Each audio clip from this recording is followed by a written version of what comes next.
On July 21st, 1873, the Jesse James gang carried out a train robbery west of the Mississippi River, derailing a locomotive of the Rock Island Railroad near Adair, Iowa. The engineer of the train, John Rafferty, died in the crash. The members took approximately $2,000 from the express safe in the baggage car.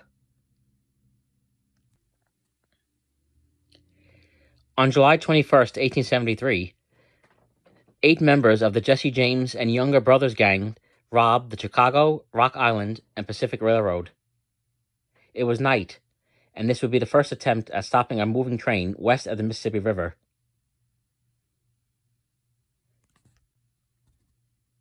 On that night, the members hid beneath a bank and waited for the train to approach.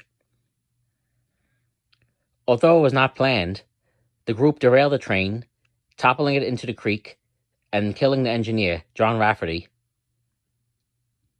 The fireman, Dennis Foley, also died of his wounds. A number of passengers were also wounded. As an act of defiance against the President Ulysses S. Grant's use of enforcement acts to kill activities of the Ku Klux Klan, the Jesse James gang wore Klan masks. Eyewitness reports state that Jesse and Frank James climbed into the express car and forced the guard to open the safe. There was $2,000 in the safe. The gold shipment on the train has been delayed. Stealing that and $1,000 from the passengers, the gang successfully robbed the train. When word spread by telegraph across Iowa and the United States, armed men were sent from Council Bluffs to track the outlaws.